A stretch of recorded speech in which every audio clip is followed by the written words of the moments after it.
भारत की क्रिकेट में सियासत लाने की रवायत बरकरार, बांग्लादेशी खिलाड़ियों पर भी आईपीएल के दरवाजे बंद।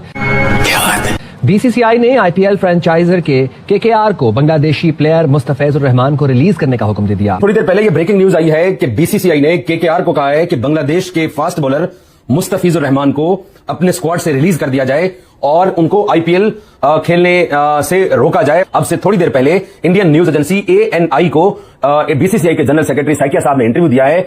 Due to the recent developments, BCCI has instructed the franchisee KKR to release one of their player Mustafizur Rahman. उन्होंने क्लियरली शाहरुख खान को ये वार्निंग दे दी कि भाई अगर आपने जो है अलाउ किया इसको मुस्तफिजुर रहमान को आईपीएल में खेलना तो हम आपको भी छोड़ेंगे और उसको भी छोड़ेंगे। একজন মুস্তাফিজকে যদি ভারতীয় ক্রিকেট বোর্ড কেন্দ্রীয় সরকার নিরাপত্তা দিতে না পারে তার দেশে আইপিএল এ খেলানোর ক্ষেত্রে, তাহলে পুরো বাংলাদেশ দল যারা বিশ্বকাপ খেলতে যাবে 4টা ম্যাচ ওই ভারতের মাটিতে খেলবে, কলকাতায় খেলবে, মুম্বাইতে খেলবে, তাদের নিরাপত্তা কে দেবে? বাংলাদেশ আপকামিং ওয়ার্ল্ড কাপে টি20 ওয়ার্ল্ড কাপে কোনো ম্যাচ ভারতে খেলবে না। पाकिस्तान যেমন শ্রীলঙ্কায় খেলবে, বাংলাদেশও তার ম্যাচেসগুলো শ্রীলঙ্কায় খেলবে। এটা হওয়া উচিত। औकात में रहो। लेकिन अगर आपने पॉलिसी बनाई है कि because of the given situation in Bangladesh with Hindus, मतलब ठीक है अपनी जगह कि जी बिल्कुल कोई बांग्लादेश इन्वॉल्वमेंट नहीं होनी चाहिए किसी भी इंडियन लीग में या इंडियन क्रिकेट में, तो उसको में आप ऐड कर दें मतलब इंडियन क्रिकेट ओनरशिप में भी, तो फिर बात कुछ और आ जाती है। इजराइल फन फैलाता जा रहा है। यमन देखें, सूडान 2 हिस्सों में बंट चुका है, सोमालिया को 2 हिस्सों में बंटा है और एक हिस्से को सबसे पहले इजराइल ने, नेतन्याहू ने एक्सेप्ट किया है। ক্রিকেটকে তো জেন্টলম্যান গেম বলা হয়, কিন্তু সত্যিকার অর্থে ক্রিকেট জেন্টলম্যান গেম ততদিন অবধি ছিল যতদিন অবধি আইসিসির উপরে ইন্ডিয়ার হস্তক্ষেপ ছিল না। যেদিন থেকে আইসিসিতে ইন্ডিয়ার হস্তক্ষেপ শুরু হলো সেদিন থেকেই ক্রিকেট আর জেন্টলম্যান গেম হিসেবে নেই। अच्छा हमको सिखा रिया है। पाकिस्तानी अगर पीस कीपिंग के लिए जा रहे हैं तो ये तो इसराइलियों के साथ शाना बशाना खड़े होंगे कि ये इसराइल वर्सेस पाकिस्तान नहीं होगा, यहूदी वर्सेस। शाहरुख खान को ये वार्निंग दे दी है कि भाई अगर आपने जो है अलाउ किया इसको मुस्तफिजुर रहमान को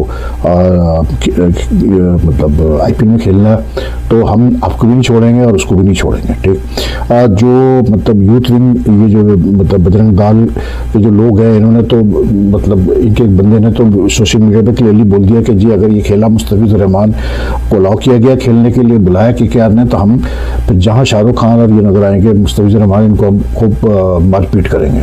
यहाँ तक बात चली गई है, इतनी ओपन थ्रेट्स जा रहे हैं। ठीक, वजह ये है कि जी इंडियन गवर्नमेंट और इंडियन लोगों को ये है कि जी जो हिंदूज रहते हैं बांग्लादेश में उनके साथ गलत सलूक हो रहा है और उनको मारा पीटा जा रहा है, और ये मतलब इंक्रीज हुआ है जब से शेख हसीना वाजिद की हुकूमत गई अगस्त 2024 में और वो इंडिया भाग गई। ठीक, उसके बाद से ये मतलब जो ताल्लुकात हैं इंडिया बांग्लादेश के वो अच्छे नहीं है गवर्नमेंट टू गवर्नमेंट लेवल में भी। तो वो उनका ये कि हिंदूज के साथ क्योंकि ज्यादती हो रही है बांग्लादेश में, इसलिए हम किसी बांग्लादेश प्लेयर को हम आने नहीं देंगे या इंडिया खेलने के लिए।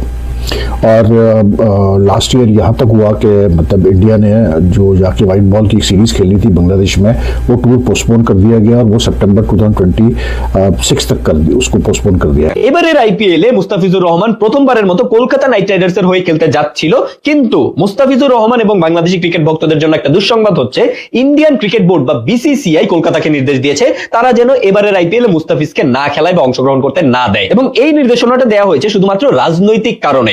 বাংলাদেশ এবং ইন্ডিয়ার সাথে যে একটা সম্পর্ক ছিল সেটা বর্তমানে কিছুটা টানাপোড়েনের মধ্যে রয়েছে, যে রাজনৈতিক সম্পর্কটা ছিল কিছুটা টানাপোড়েনের মধ্যে রয়েছে, বা আগে যেরকম সম্পর্ক ছিল সেটা এখন বিভিন্ন কারণে নেই। এই কারণেই শুধুমাত্র মুস্তাফিজুর রহমানকে তারা এইবার নিলামে কেনার পরও তারা কলকাতা নাইট রাইডার্সের হয়ে খেলতে দিচ্ছে না বা দিতে চাচ্ছে না, এবং এই বিষয়টা আসলে মুস্তাফিজুর রহমানের জন্য যথেষ্ট দুঃখজনক একটা বিষয়, সাথে বাংলাদেশ ক্রিকেট ভক্তদের জন্য দুঃখজনক একটা বিষয়, কারণ একমাত্র বাংলাদেশি প্লেয়ার হিসেবে এবার আইপিএল এ মুস্তাফিজুর রহমান খেলতে যাচ্ছিল, বাট যেহেতু মুস্তাফিজুর রহমানকে এবার আইপিএল এ খেলতে দিচ্ছে না বা কলকাতার হয়ে খেলতে দিচ্ছে না, সেহেতু আমার মনে হয় না বাংলাদেশের কোনো জুয়ারি ব্যতীত কোনো সাধারণ ক্রিকেট ভক্তরা এবার আইপিএল এর উপরে খুব একটা আগ্রহ দেখাবে। যদিও আমাদের আগ্রহ দেখানো না দেখানোতে আসলে আইপিএল এর বা ভারতীয়দের তেমন কিছু আসে যায় না, বাট এই বিষয়টা আসলে খুবই অনৈতিক একটা বিষয়, এবং এই সব কর্মকাণ্ডের কারণে এবং এছাড়াও বিভিন্ন টুর্নামেন্টে আসলে ইন্ডিয়া যে ধরনের অনৈতিক সুবিধা নিয়ে থাকে, এই সকল বিষয়ের কারণে আমি বললাম যে ক্রিকেট জেন্টলম্যান গেম ততদিন অবধি ছিল যতদিন অবধি আইসিসিতে ইন্ডিয়ার কোনো হস্তক্ষেপ ছিল না। যেদিন থেকে ইন্ডিয়া আইসিসিতে হস্তক্ষেপ করা শুরু করেছে সেদিন থেকে এই ক্রিকেটের জেন্টলম্যান গেম হিসেবে इजराइल फन फैलाता जा रहा है। यमन देखें, सूडान 2 हिस्सों में बंट चुका है, सोमालिया को 2 हिस्सों में बंटा है और एक हिस्से को सबसे पहले इजराइल ने, नेतन्याहू ने एक्सेप्ट किया है। तो ये कौन सी ग्रेटर गेम हो रही है मिडल ईस्ट के अंदर, क्या कहते हैं आप? बिस्मिल्लाहिर्रहमानिर्रहीम, बहुत बहुत शुक्रिया आपका। देखिए, जहां तक ताल्लुक है गेम का, वो तो मेरे ख्याल में आप सबको खुल के सामने आ चुकी है कि इजराइल जो है वो हर हालत में ग्रेटर इजराइल के नक्शे के अंदर रंग भरना चाहता है। नबी पाक सल्लल्लाहु अलैहि वसल्लम की हदीस मुबारका जो है वो बिल्कुल दुरुस्त है। आप देखें कि किस तरीके से बिगाड़ पैदा हो चुका है और अरब दुनिया के अंदर एक डिवाइड बड़ा वाज़े है। अभी तो हुकूमतों की सतह के ऊपर है, लेकिन अब जो है ये बढ़कर अवामी सतह के ऊपर चला जाएगा, क्योंकि अवाम की जो हमदर्दियां हैं वो गजा के साथ हैं, अहले गजा के साथ हैं, इंसानियत के साथ हैं, किबला अव्वल के साथ हैं। दूसरी जानिब अभी आप देखें कि जो अभी यूनाइटेड यूएई को जो उन्होंने 24 घंटे के अंदर यमन से जो है वो पैकअप करने का हुक्म दे दिया है और 72 घंटे के लिए उन्होंने कहा है कि जनाब इसके ऊपर सारा का सारा जो है वो हम अपनी फजाई, जमीनी और बहरी हदूद जो है वो बंद कर रहे हैं। और सऊदी अरब के जो वहाँ कुछ जहाज आया था उससे दो जहाजों से बहुत बड़ा मिकदार में असला ले लिया है और ये टेंशन बन गई हैं सऊदी अरब और यूएई के दरमियान। इससे पहले अल-फाशिर की सूरत हाल सूडान के अंदर वो आपके सामने है और सोमालिया के अंदर वो कहता है कि जी लोगों को जो है बसा दिया जाएगा और वहां से अहले गजा को निकाल के वहां ले जाया जाएगा। ये ख्वाब तो देखने बहुत अच्छे होते हैं, वो देखते रहे ख्वाब, लेकिन उसके अंदर ताबीर जो है उसकी बिल्कुल बरअक्स होगी। इसमें कोई शक व शुबा नहीं है कि गेम इजराइल के हाथों से निकल चुकी है और वो इस टाइम पे जो है वो कोशिश कर रहा है कि अपनी बची खुची इज्जत जो है वो बचा ले और उसके लिए वो कह रहा है कि मुसलमान आपस में एक तो लड़ें। आप देखिए कि खैर तो नहीं है ना, कतर के ऊपर, कतर जैसे पुरअमन मुल्क के ऊपर हमला होता है, पाकिस्तान और सऊदी अरब के माबैन दिफाई बुनियाद के ऊपर मुआहिदा होता है। सऊदी अरब को खतरा किससे है? क्या उसको यूएई से खतरा है? तो नहीं, ऐसी कोई बात नहीं है। क्या उसको कतर से खतरा है? बहरीन से नहीं है। इराक से खतरा है? नहीं है। ईरान के साथ भी ताल्लुकात बेहतर हो चुके हैं।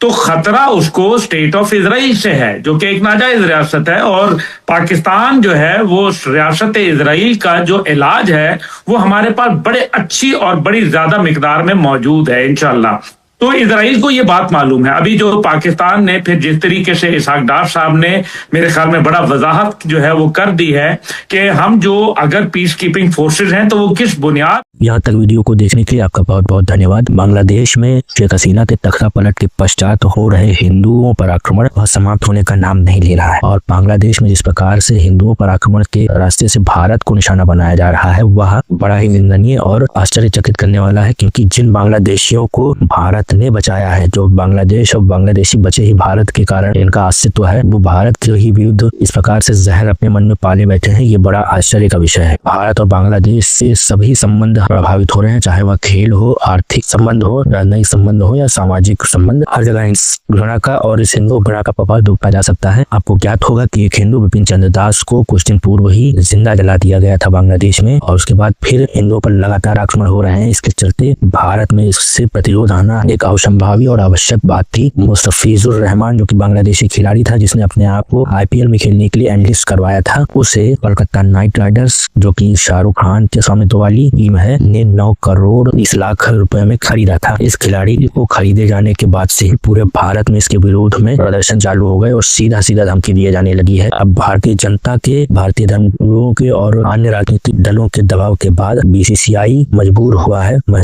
कहना चाहूंगा मजबूर हुआ है, क्योंकि जिस प्रकार से इसकी लिस्टिंग की गई थी आईपीएल में, लगता नहीं कि बीसीसीआई किसी मूड में था कि वो बांग्लादेशियों को आईपीएल से निकालना चाहता हो। बट भारत की जनता का गुस्सा इस समय सातवें आसमान पे है, जिसको देखते हुए बीसीसीआई पीछे हट गया है और उसने आईपीएल से इसका नाम वापस लेने की घोषणा कर दी है। और साथ ही साथ भारत सरकार ने भी साफ कर दिया कि भी बांग्लादेशियों को भारत में घुसने नहीं देंगे सिवाय बांग्लादेशी हिंदुओं के। आपका इस विषय पर क्या कहना है? अवश्य बताएं कि किस प्रकार से पाकिस्तानी कुत्ते क्यों भौंक रहे हैं, जबकि चोट तो बांग्लादेश को हो रही है। कमेंट में अवश्य बताइएगा कि हम क्या भारत ने सही किया या गलत, या हमें खेल भावना में राजनीति नहीं लानी चाहिए, क्या बांग्लादेश जो कर रहा है वो सही है या नहीं। वीडियो को लाइक करें, शेयर करें और अधिक से अधिक लोगों तक पहुंचाएं। चैनल को सब्सक्राइब करें और बेल आइकन को दबा दें ताकि आपको हमारे नए वीडियोस का नोटिफिकेशन मिलता रहे। आपका बहुत बहुत धन्यवाद।